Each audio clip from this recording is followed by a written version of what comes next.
Welcome to Cosmos with Cosmos. As always, I am Mike. I'm Liz. And that's all we got today. Yep, Brandon's on assignment, heading home from assignment. Yeah, he's somewhere in between Phoenix and Salt Lake City. Driving around. With a dog. Yeah. Mr. Frodo. It's like, it could be a really good, like imagine it, like, they're in like a convertible. Frodo's got like sunglasses on. It's like they both got their elbows out the window, you know, and it's like the adventures of Brandon and Frodo. Like it's just like they're listening. They got the Beastie Boys going and just Snoop Dogg. Frodo's got like a little scarf on. Thank you. There's that one, and I have one on my leg, but I'm not gonna lift my leg up. A little difficult to, but it looks fantastic. It's a super cool retro style ray gun. Hey, Eric. Hello. Buffalo. That's fun. He lives in Buffalo. I know, but I don't know. That's fun. It's fun until it's just snowy. No, I just meant having, just showing the connectivity of the internet right now. Yes. Anyway, welcome to the show. I forgot you started. I went back to the pre-show ramblings. And today we're talking about the mystery of the FRB. You know me. Also known as the Fast Radio Burst. Fast Radio Burst. Yeah. We're getting fast. We're getting bursty. Fast. We're getting old-time radio-y. Okay. Some real old-timey radio-y. What are you drinking? Oh, I am drinking the CMP, which is a cocoa mint, I can't say this last word, pura, I don't know, tea. It's tea. I'm drinking tea. I felt like tea, maybe in The Hangover. There will be a change to the tea. So, check out The Hangover to find out, what does Liz do? What does she end up drinking? But for now, it's some nice, warm, hot tea. Right. What do you got? I got what I'm calling the Blitzar because it might blitz me. But anyway, we'll talk about what a Blitzar is later. Yeah, I assume so. But it said Blitzar sounds like maybe like a Power Rangers enemy or something. Oh, I am Blitzar. I don't know. This is gonna be an insane episode. Anyway, it's a tropical old fashioned, really. Is all it is. It has what does it have? It has bourbon, but not just any kind of bourbon. Is Monkey Head? That is the Monkey Head banana bourbon, banana and let me tell you, Liz approved. And instead of regular simple syrup, I mean, it's got the typical bitters and stuff, but instead of regular simple syrup, it has peach syrup. Yes, it's very nice. It's a very nice drink. So, and I just stumbled upon it at our liquor store. I had to stock up, and I saw it, and I'm like, what the hell is this like monkey head thing? Yeah. And so I know, it was good. Oh yeah, you'll definitely get one, Katie. Katie's got the lemon ginger tea, very nice on the tea train. Although mine is not for the same reasons, since we did not go hard at karaoke last night. No, we did not go hard at karaoke. We were obsessed with binging. With yeah, we would binge the heck through The Residents on Netflix, and let me tell you, that's a fun show. Very enjoyable. Yes, follow us on all the things. Drinking Cosmos at the one that will not be mentioned. But Insta and Blue Sky is Cosmos with Cosmos. Follow us and rate us on wherever you get your podcasts and stuff. And don't forget to join us for The Hangover, where we find out what Liz is drinking. What will she drink? We also have friends of the pod, Katie, Wildixia, on Etsy. So check out her stuff. Really great stuff. Really cool, amazing art. Ron Proctor's The Real Mr. Proctor on YouTube, where he talks about all kinds of cool stuff. Not the fake one, the real motherfucker. And if you happen to be in the Council Bluffs, Iowa area, check out Rolling Bus Planetarium. Jack Northrup will show you everything about the universe. Everything. And if you mention Cosmos, get in for free. No, you don't. You absolutely don't get in free. No, because then we got to pay for it. No. if 2 hours every other Sunday is a little too long for you, and you just need real short things of astronomy. Yeah, you don't have the attention span. Kids nowadays, that kind of thing. They want their shorts. Check out The Shot. Yeah, little shots of astronomy down your gullet. Yeah, what was the most recent one? It was. Call your representatives. Call your representative, most recent one. Check it out. And of course, we have rules. If a puppy barks, which is highly likely he was barking right before we went live. Yes, at nothing. At absolutely nothing. At absolutely nothing. Take a drink. Also, if there's a Star Wars or Lord of the Rings reference, take a drink. All right, let's talk about some FRBs. FRBs. All right, let's first talk a little bit about. It does. It gives you stripped and everything. You learn all about it. Call your reps. Yes. Out now in the shot. Definitely call your reps. Even if you're Canadian, call your reps because you're going to be part of the. Eric is from Canada. Oh, I'm sorry, Eric. Jeez. Jeez. Anyway, we're the worst. Let's first talk a little bit about what we see when we see an FRB. Yeah. A fast radio burst because. I think it's well known that, in just a daily use situation, you listen to radio. You don't watch radio. It's true. That's true. But if it's in the movie Contact, you don't listen to the radio. You don't put the headphones on and listen on the hood of your car. Great scene, though. Anyway, no. So radio is so you have the electromagnetic spectrum, and radio is just part of that. What we see every day literally is the visible spectrum, and it makes up a very small part of the spectrum. But you have radio waves and X-rays and gamma rays and microwaves, all kinds of stuff. So this is just what astronomers have found is that there's these little bursts of radio waves. These are very long. These are longish waves of. And just to kind of clarify, as far as like seeing them, which is what things throughout the universe emit light in different wavelengths, and since we can only see that little bit of the visible light, we need to build telescopes that can see in the other wavelengths of light in order to detect the different things that are going on, or just like the different stuff that something is made up of. Exactly. Like, hydrogen emits, neutral hydrogen emits at 21 centimeters. Yeah, sure. It does.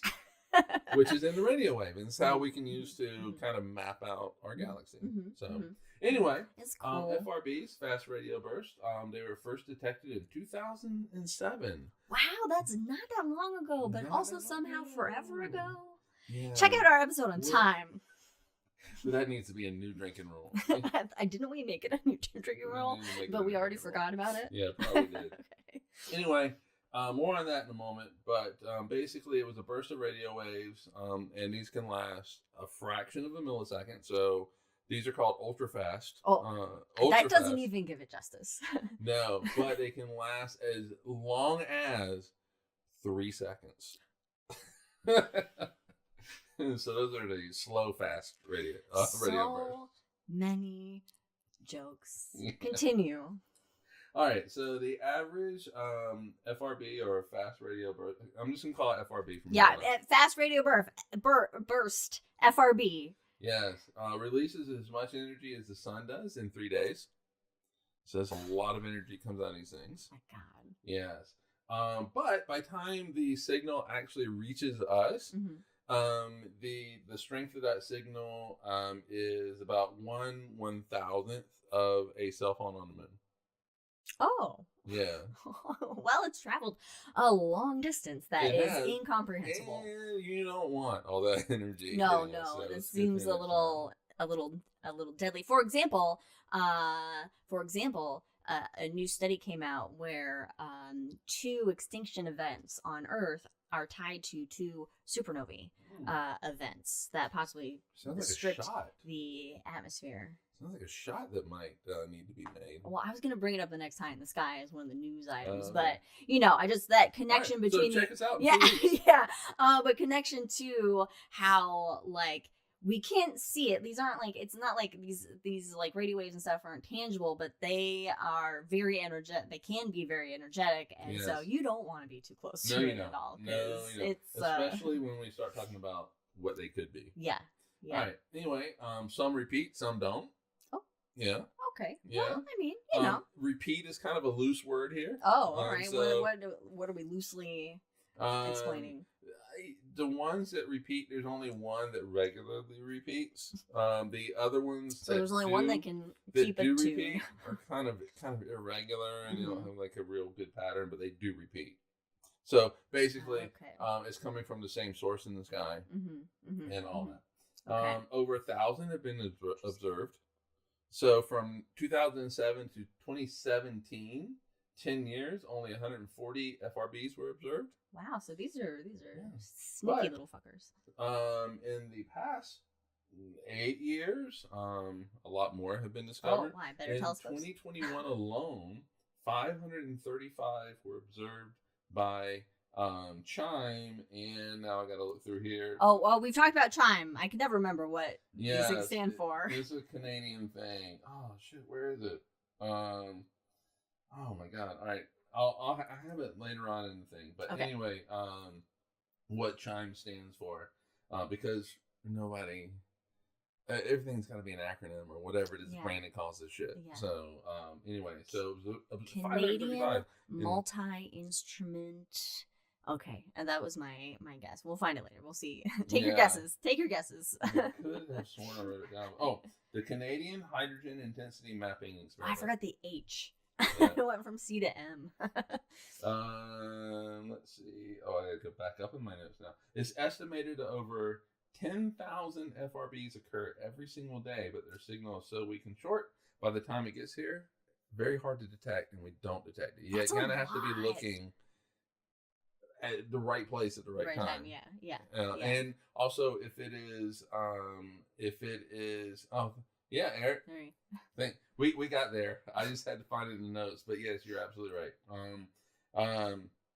Yeah, but also it could kind of be buried in the noise, and so can't distinguish it from that. And you do have to be able to, it has to rise above the noise, the background noise, and otherwise you can't say. All right, so that's generally what they are. So let's talk a little bit about some of the notable bursts that have happened. Obviously, we have to start with the first one. So 2007, it was the first. It was discovered by the first detected, not the first ever. No, it's the first detected. Exactly. It's the first observed.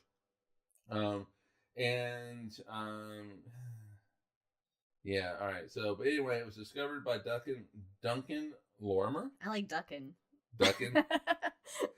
It's discovered by Duncan Lorimer. Lorimer? Yeah. Lorimer. And his student, David Narkevic, of the Parkes Observatory in Australia. Oh, good night, right? God, we're gonna start a war. We're gonna start a war, and this is how, like in the residence, like the Australians don't like the Americans. It's because of this podcast. It's because of our atrocious Australian accents. Yes. All right. And our misconceptions. So Duncan Duncan and his student, they discovered in archival pulsar survey data. So they didn't actually observe it. They went to the library. Like, let's see what other people have done first. Yes, exactly. It was discovered in 2007, but the actual burst happened in 2001. Oh, and what a space odyssey! It originated from the small magnetic cloud. Oh, okay. So neighbor. Pretty close. Hey, neighbor. It's commonly referred to as the Lorimer burst, and it lasted 5 milliseconds. So, not the longest. No. But it is one of the brightest that has ever been detected. Oh, is that because it's so close? Well, maybe, possibly. Okay. I don't have any information on the amount of energy that it put out, but I would say probably proximity plays into it. That particular one does not repeat. Oh, so it was a one and done? Yes, one and done. We're gonna come back to the one and dones versus the repeats. And like where they're coming from, and like what's what's causing these things. Like a mystery. I know it is. I'm like, wait, we haven't talked about what they are. Or what causes what's them? causing it? What's causing these radio farts, radio toots? Yeah. Exactly. Radiohead cover band, Radio Toots. That would. All right, so we can cover Radiohead. All right. Anyway, the second one, the second burst, boom, fireworks, is called the Keen burst.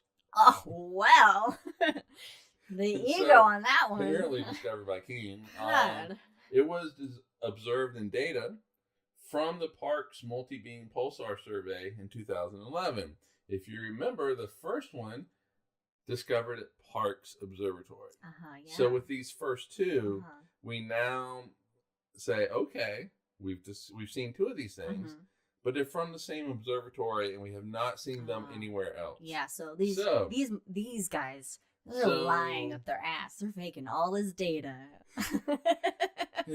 His kangaroos and koalas, and they're just fucking with the data somehow. Yes. So the question becomes, all right, so is this something weird going on? I don't know if we have lost. We're, it's just the thing that happens when we buffer and then it does stupid stuff and I don't know how to fix it. So, whatever. All right, so the question becomes, is this something weird going on with Parks Observatory? Or the universe. Or the universe. And the universe answered. It did. It's like, I'm a weird motherfucker. It gave an answer in 2012 when the Arecibo telescope in Puerto Rico also saw one. And so now this is... Oh, wait, rip Arecibo. Yes, rest in peace. And so now it is not something weird going on with parks. It is something that we're seeing elsewhere. That is science. You have your independent, researchers finding the same information, finding the same data, peer-reviewed. So this is something that actually is happening in the universe that you can say is definitely happening. One observatory is not crazy and has not been spending too much time locked up with the scope. Yeah. Telescope delirium has not set in. But not only does this show that it is part of the universe, this one actually repeats. And so now they're not, we've seen one. This is the exact same signal? No, this is a third radio burst. Okay, that repeats. That does repeat. Okay. I'm so now we've seen three at this point. And this one does repeat, so it's coming from the same place in the sky, and it repeats. And now we even have a bigger mystery. It's not one and done. Oh no. It repeats. So what is actually causing this? But basically what this did was it showed that in some cases FRB survived whatever caused it, and it ruled out a lot of cataclysmic events for the creation. So these okay. Yeah, so at this point you've had 2 years. You've had a few years. Since 2007, what is it, 5-6 years to really kind of discuss this and kind of come up with ideas on what these weird things are. I mean, it's obviously going to be aliens at the end of the day, right? We'll get there. It's always. We'll get there. And so there were a lot of. It didn't say the research didn't really say what these cataclysmic ones are, events are, but it ruled them out. So it originated in a galaxy that's 3 billion light years away. So what? What? So a galaxy far, far away. Oh man! I mean, it was just it's the wrong one. Sometimes you gotta grab the low hanging fruit. All right, so pretty far away, but ultimately really close to us, kind of close to us. Yeah, well, yeah. Because the universe be big. It's real big. Yeah. Real big. All right, so the most distant FRB that we have discovered was discovered in June of 2022. So just a few years ago, coming up on 3 years ago. Yeah. It was, I don't know why this is always done in freaking Australia. Well, I guess they got the best view. I don't know. Until the Canadians come along and say... Because they're looking at the universe upside down. This was observed by the Australian Square Kilometre Array Pathfinder, which is a radio interferometer that consists of 36 12-meter antenna dishes. And in case you're wondering how big 12 meters is, because we got to make this American. It knows me so well. My horrible math skills. 39 feet. Okay. So 2/3 of Dorrance. Okay. Yeah. So, and for an example of like of a radio interferometer, the movie Contact.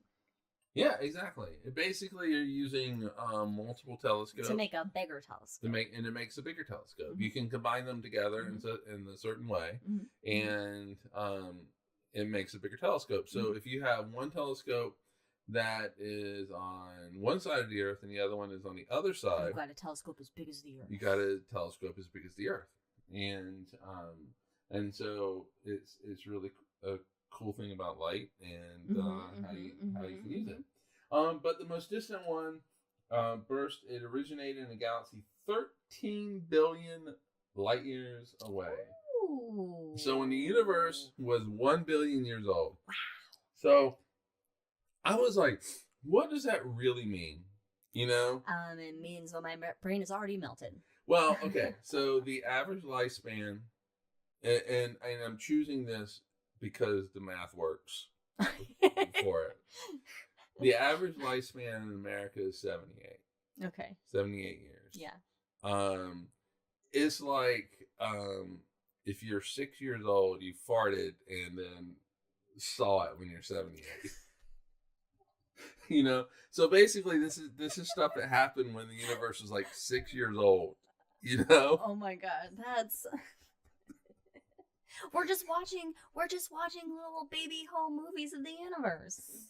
Well, in this particular case, yeah. In other ones, it's just old men farting is all it is. See, radio toots. Oh God! You have barely drinking anything. I've had half of it. Okay. I've barely drinking anything. Is that the right English? Nope. Nope. Continue, sir. All right. Let's bring the Canadians into this stuff. So let's make Eric proud. They love it when Americans bring them into stuff. They so happy when that happens. Continue. That's like, did I want to? Nope. No. Focus on the show. Focus on the content. The longest FRB. Yes. Was observed in 2019 by Chime. Again, the Canadian Hydrogen Intensity Mapping Experiment. It lasted 3 seconds. Yeah. And it had basically periodic peaks in it. So not only did it go boom in it, it oscillated. So it had peaks in it. And the discoverers compared it to a cosmic heartbeat, which was the second name I was going to have for a drink. So. Oh my God. So you can have that. It's also a really a good tattoo idea. A cosmic heartbeat? Yeah, but like get that line. Oh shit! See, I didn't even see the line. I have to get that data. Yeah, you get the data. How people have that like heart, like they'll do like a heartbeat and it goes to a dog or a heart or something. Yeah, you can do that. It can just be like, I don't know, pulsar or something. And it goes to nothing.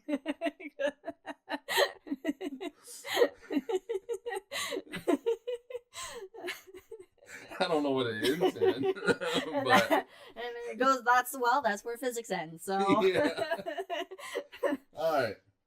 So all of this shit is outside the galaxy. So let's look inside the house. And I had to look all in the house yesterday. Oh my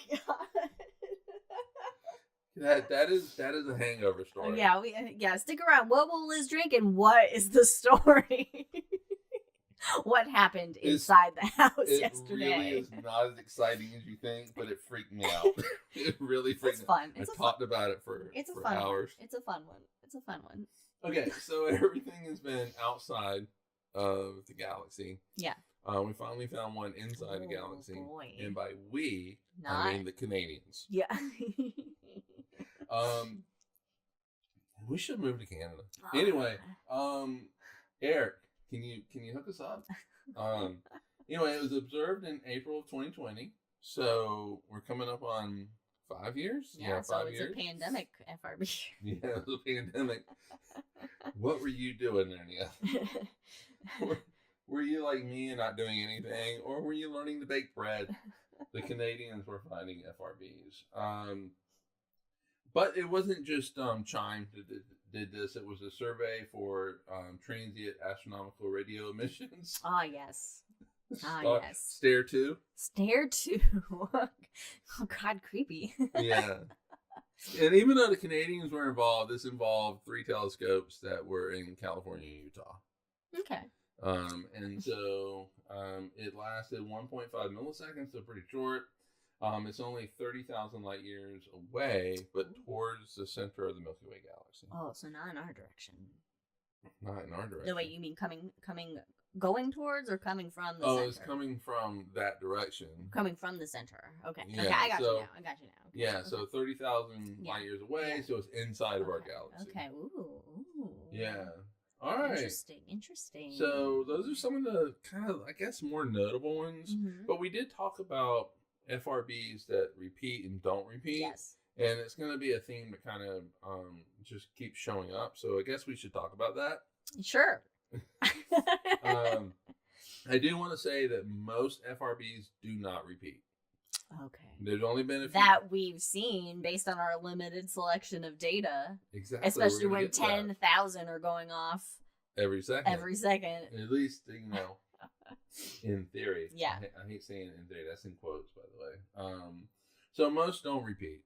Mm-hmm. And a few that do repeat in really kind of irregular fashion, mm-hmm. Which we did kind of talk about. Mm-hmm. So, mm-hmm.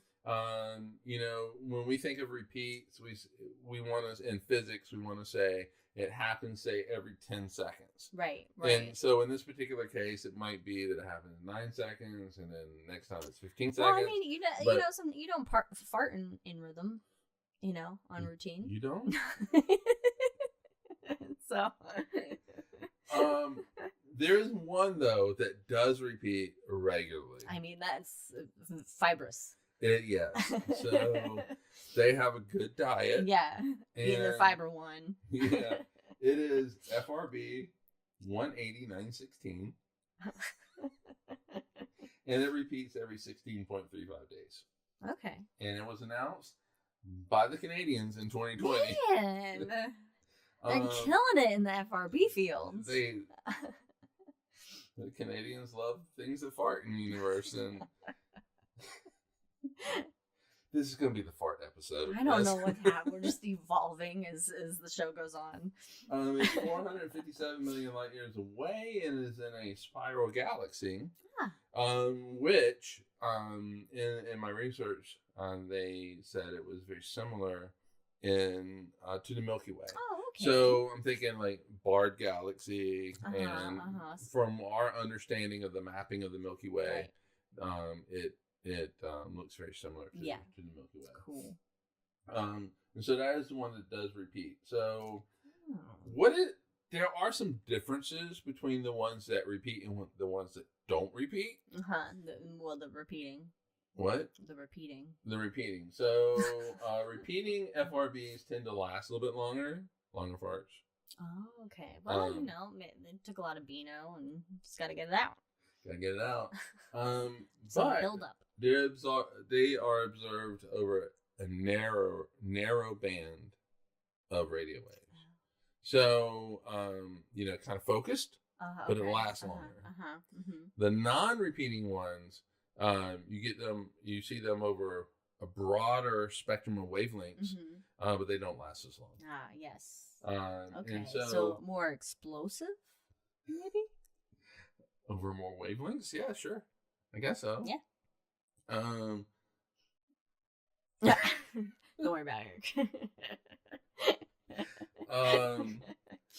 I said, can you sponsor me and Liz to immigrate to Canada? Anyway, so what that does is actually points to the ones, the repeating ones and the non-repeating ones, mm-hmm. have different origin stories. okay, yeah. So the same thing is not really producing both of them. No.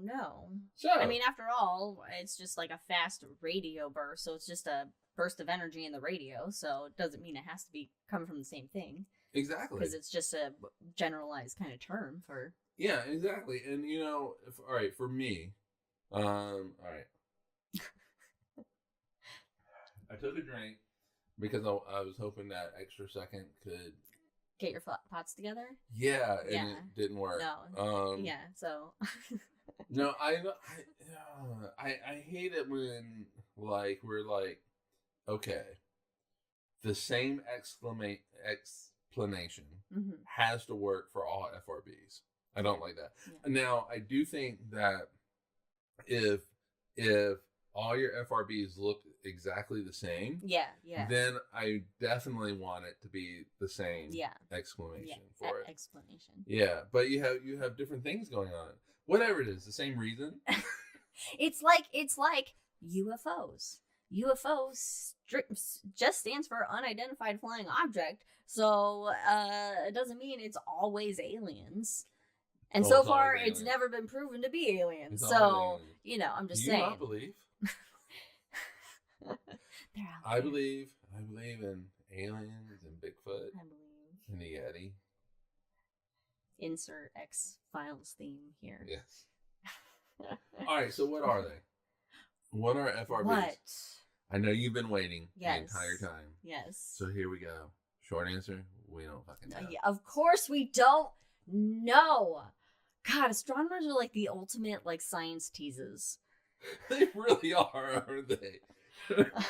They give you all these little pretty pictures. And then it's just like, we don't know what it is. We don't know yet. I don't know. Could be. Could be this. Some 8-year-old. You guys figure it out. Yeah. We're giving you the data. By the time you're our age, the technology will be better, so it's up to you to... All right. But there are a few hints as to what it would be. Observations suggest they originate from violent and energetic environments. Yeah, you got a lot of high energy being... White dwarfs, neutron stars. Yeah. Black holes are going to factor into this, which makes me so happy. Anyway. What was that line in the Nirvana song that you absolutely... The Magnetar one. Magnetars, yes. What's the line? You remember? I can't. Don't put me on the spot to remember things right now. All right. So, let's talk Magnetars for a second. Yeah, and also... Did I do a shot on Magnetars, or was that a news article? I think we did something. Okay, check out done whatever we did on Magnetar. We've done so many episodes and shots that I cannot remember them all anymore. And I do have a list. But I just... Yeah. Anyway, let's backtrack. Okay. We're talking about magnetars. Let's talk about how they're formed. Yeah. So you have big star. Mm-hmm. Big star, much more massive than our sun. Like me. So if we were stars, you would be the sun. I would be something like Beetlejuice, and I'm just gonna explode, and you're just gonna kind of fluff off your outer atmosphere. But no, I want to explode. That's the more fun one. Okay, all right. We're a binary pair, and then we collide, and then we both explode together. Yeah, and then Jack and Leia, they just fluff off their outer. They live forever and ever and ever. They do. Anyway. Okay, this is what's happening? Get back! Stop! No more analogies. No more analogies. Anyway, big massive stars like Beetlejuice, for example, they will explode in a supernova at the end of their life, and depending on, so all this shit just goes out into the universe. And then depending on the mass of the core, that's basically left over at the center. You're going to have one of two things. You're either going to have a neutron star or you're going to have a black hole. All right. So let's assume for this podcast that it is a neutron star that is left over. Okay. All right. 99% of the time, it's just a regular old neutron star. Yeah, okay. Yeah. Cool. But for 1% of those times, it has such a strong magnetic field that it's called a magnetar. Oh. And these strong magnetic fields tend to be 1,000 trillion times stronger than the Earth's magnetic field. If you want, so I had to look this up because I actually did figure out how far away Major Photon is today. Oh, yeah, Major Photon. Yeah. We haven't checked in with it. Haven't checked in. We should do that today. Anyway, I was like, what's after a trillion? You know, you got like thousands, million, billion, trillion. And so this would be it's 1 quadrillion times stronger than the Earth's magnetic field. And then you have quintillion. And after that, I don't know. And then it's like a sextillion and septillion and octillion and something whatever 9 is, Lunch, 9tillion. Big fucking numbers. And then you can't. like decatillion. Google are we at a Google yet? When do we get to Google? Anyway. Googleplex is Anyway. Continue. All right. Anyway, so these have very powerful magnetic fields, and this powerful magnetic field might be responsible for FRBs. Oh. Yes. And there's actually evidence for this. So in 2020, FRB 200-428. Cool. All right, 200-200-428. Was associated with magnetar, SGR. So I guess Sagittarius. Supernova. Yeah, maybe. Oh, okay. 1935 plus 2154. Yeah. And it was also had a burst of X-rays that were associated with it. Oh. So kind of maybe the first time that we saw radio waves. Hanging out with the X-rays? Hanging out with something else. Get those clicks together. And yeah, and so this suggests emission models favoring pulses of electromagnetic radiation caused by magnetar burst and flares. Yeah. So it's just releasing a lot of fast, high energy radio. Yeah. When it's flaming up. And X-rays. When it's throwing a little tantrum. Yeah, and the magnetar survives all this. So it's not like the burst destroys it. Yeah. And so these would repeat. Okay. So magnetars. Okay, and that's why it would repeat not necessarily in time or at the same interval, because just like when our sun has like a CME, it's not like in a rhythm. It's just kind of whenever shit builds up and it's got to release a bit of energy. Exactly. Yay. All right. So magnetars might be responsible for it. Okay. I like it. I do. Yeah, it's exactly. Fun. Neutron star merger could also be responsible for it. Okay. So what they do is they merge and create a supermassive compact object. So just like this a is fucking dense ass star. I mean. Yeah, but this is kind of a way of saying this is a step between you have two neutron stars that are combining. They're going to ultimately make a black hole. And so this is just kind of, hey, we're looking at this. Yeah, we're looking at this middle step. Okay, like these are no longer stars. They're so they're in this weird flux of merging and stuff like that, and are ultimately going to become a black hole and all that. But what the supermassive compact object does is going to quickly collapse into a black hole. But what it does, and we're going to see this in a second, and we're going to see it in another, like right after this, it ejects the magnetic field, the magnetosphere of that neutron star. Ejects its magnetic field? Yeah. And so an ejector seat just this magnetic field is no longer attached to anything, so it immediately disintegrates into a flood of electromagnetic radiation, and could be a FRB. Wow. Yeah. What? Yes. There's a slight variation to this next, but so basically though, since you have two neutron stars that have combined to form a black hole, this is not going to repeat. And no, so, why this is you can't. Yes. Once you're a black hole, that's it. It's final. There's no. Now, remember when we talked about the differences between repeat and not repeat? The ones that don't repeat have a broader. Yeah. It's because of that poof dispersion. Yeah, and so that makes sense with this. Poofs. It poofs, and it doesn't last long because it's pretty much instant. Yeah. You know, and yeah, and so and it doesn't last long because also like the radius of this event is not very big, so it doesn't take long to go from one side to the other side, and that kind of determines how big these things are. Okay. And so that could be responsible for the ones that don't repeat. But there's a variation of this. It's called a blitzar. Hey, here we are. Here we are. Are you feeling blitzard yet? For some reason, I am kind of feeling it. Wow. But, well, you only had the one breakfast sandwich that I made. I made breakfast sandwiches. I did. But I only made one, so. I was working on this. Yeah. Anyway, blitzars are hypothetical.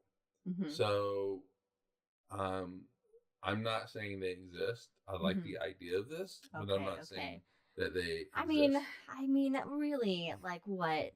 Probably 90% of our knowledge of the universe is hypothetical. So, I mean, you know. Fair at this point.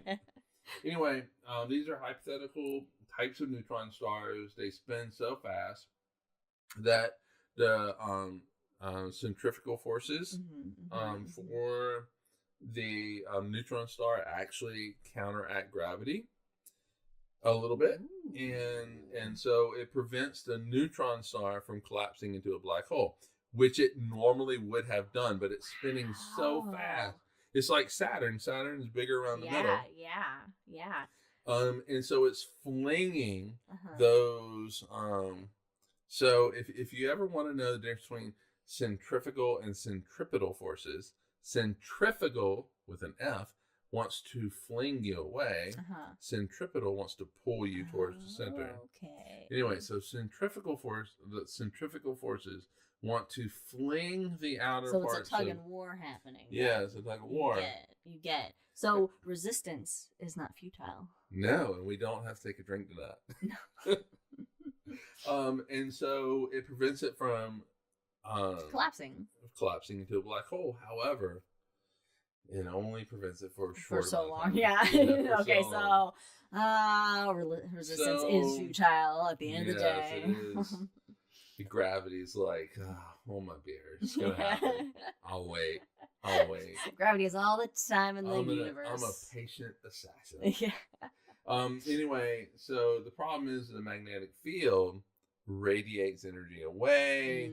It slows down the rotation. And so it can't maintain that. Yes, eventually it slows down to the point where gravity overwhelms the centrifugal force and it collapses into a black hole. Now, all of a sudden, that magnetic field is cut off from its source because the neutron star has gone away. Sure, the black hole's there, but it's still kind of cut off. And so it just kind of, like before, fizzles into this electromagnetic radiation burst and could be responsible for FRBs. In fact, this was proposed, the whole idea of blitzars. I still can't get over the name, blitzars. Was proposed in 2013 by Heino Falke and Luciano Rivella. Say confidence. Yeah, and I was just going to say, Federico would, let me know if I was wrong, but he's not with us right now, so at least in the chat. He never made it back from Prague. He did not. And they estimate, Heino and Luciano estimate it happens every 10 seconds in the observable universe. Which was, when I saw that, I was like, this is fucking amazing. Every 10 seconds. Man, the universe is busy. It's a pretty busy place. It's big and busy. It's very active. A handful of FRBs observed so far may have come from blitzar collapses. But, it's more data needs to be found out. There's other things like white dwarf collisions, white dwarf neutron star collisions that could also do it. There's also yeah, Universe ain't got no time for games. It's all business. All business. There is also the Planetary Society is also have a list of, all the different things that could be FRBs. Okay, cool. And one of the things that they talk about would be like there's the potential that it could be variable stars. And so this would mean that it's created when radio bursts travel through a thick medium of plasma, like around the star. So this would mean that it does not originate outside the galaxy. It's inside the Milky Way. And it results from flaring stars within the Milky Way. Have you got a note about Peyton's? Oh, no, I do not have a note about that. But you can put it in chat. Anyway. I'm like, I don't know what words I said. Yeah, it's associated with variable stars, but there's no evidence so far. Okay. Yes. Evidence. So hard to get evidence in the universe. And I hate saying this, but it did come up just once, but not in but it was maybe kind of a tongue-in-cheek thing. Aliens. I mean, of course, you can't rule out aliens. You gotta include aliens because it's fun. Because it's fun to imagine. Oh, yeah, aliens did it. It's never going to be aliens. It's never going to be aliens. Except for the one time. Oh, the one time that it's going to be aliens. The one time it's going to be aliens, and you're going to have that dude with the crazy hair that's on the History Channel. He's like, see, told you, aliens, they did the pyramids. Like, and, you're the worst, dude. Get out of here. But take him. Oh, God. Anyway, so that is a look at fast radio bursts, FRBs. Furbs. Yeah, but we don't know what they are. We see them. We've seen over 1,000 of them. Yes. And apparently they're happening all the time. Yeah, estimated 10,000 times a day. Because what is it that Katie said? The universe ain't got time for games. Yeah. It's all business. Yeah. It's blowing shit up. I mean, very active stuff, very high energy stuff that's out there. Yeah, and we don't know what it is. It's interesting that not a lot is closer to us, maybe, or maybe not, because you have to have, say, in these, long evolved processes, happening before you get to what are the possible hypothetical causes. Yeah. So, but yeah, and this is the stuff that I absolutely love. Okay, this is for me. Seeing stuff that we already understand is boring. Sure, we see it, we understand it. It's nice to have that validation. But what I really like is show about nothing. I would like to think this was something. No, the universe is kind of a show about nothing. Yeah. I like the stuff that we don't understand that we then have to try to figure out. Yeah. So you I don't know, science happening. Yeah, exactly, right? So in physics there is experiment drives theory, which drives experiment, which drives theory. And so I love that we're seeing these things that we don't understand, and we have to try to figure out within what we do currently understand that could explain this stuff. And I do think that ultimately this is not gonna give us new physics. No. Oh, no. New physics is this is this is gonna be just a natural part of the universe, a natural phenomenon. New physics.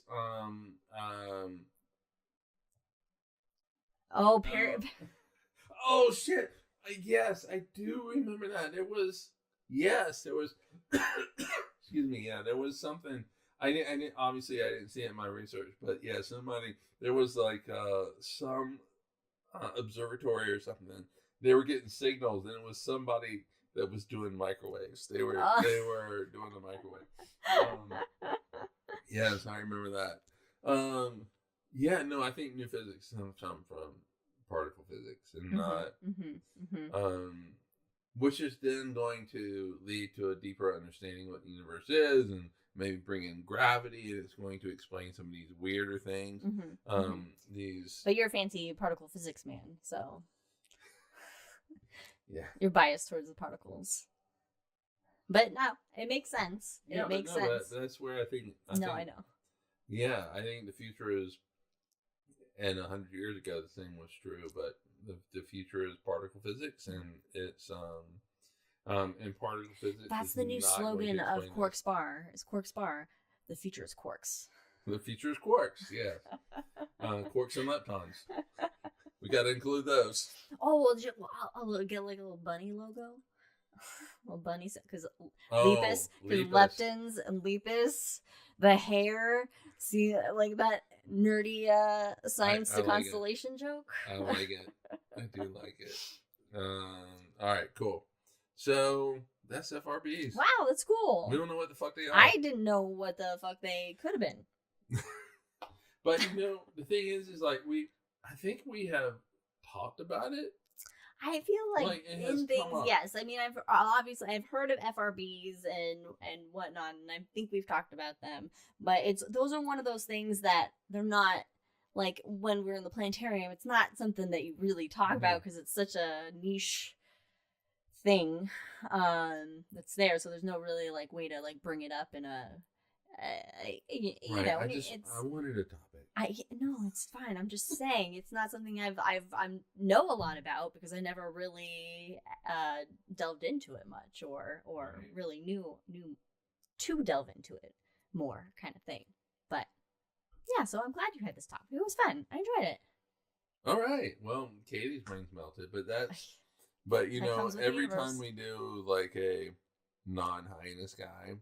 My brain melts with all this stuff anyway. Okay. Well, it's the universe is brain meltingly awesome. It's crazy. Anyway, in case you're wondering, I don't know if Brandon's listening or not. I don't know. He's driving. But for a major photon update, he left Utah on March 22nd, 2020 at 2:26 p.m.